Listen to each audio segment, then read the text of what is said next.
அஸ்ஸலாமு அலைக்கும். நம்ம டைல்ஸ் பார்க்க தான் வந்திருந்தோம்.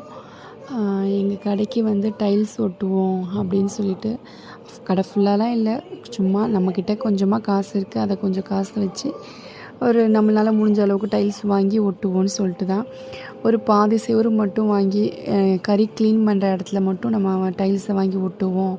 அப்புறம் கோழி விடுற இடத்துலையும் டைல்ஸ் வாங்கி ஒட்டணும். கடை ஃபுல்லாக ஒட்டணுன்னா எப்படி இருந்தாலும் 20-25க்குள்ளே வரும். அந்தளவுக்கு நம்மக்கிட்ட இல்லை. இதுவே 11 கிட்ட வந்துருச்சு. இதுவே நம்ம கடன் வாங்கி தான் வேறு செஞ்சுருக்கோம். இன்ஷா அல்லாஹ் துவா பண்ணுங்கள். கடை ஃபுல்லாகவே ஆல்ட்ரேஷன் பண்ணணுன்னா அதுக்கு தகுந்த காசு வேணும். அல்லாஹ் அதுக்குள்ளே பரக்கத் தரட்டும் இன்ஷா அல்லாஹ். கடை ரொம்பவும் நாறி கிடந்துச்சு. ரொம்ப ரத்தக்கரை அது இதுன்னு, கோழிக்கடைனாலே ரத்தம் தான் இருக்கும். ஆனால் ரொம்பவுமே நாஸ்தியாக இருந்துச்சு. கொஞ்ச நாச்சும் நம்ம கடையை பார்க்குற மாதிரி ஆல்ட்ரேஷன் பண்ணுவோமே அப்படின்னு நினச்சி நானும் எங்கள் வீட்டுக்காரரும் தான் சரி நம்ம ரெடி பண்ணுவோன்ட்டு ஒருத்தவங்கள்ட்ட கடனை வாங்கி இந்த முயற்சிக்கு இறங்கணும். அல்ஹம்துலில்லாஹ் அதை சிறப்பாக முடிச்சிட்டோம்.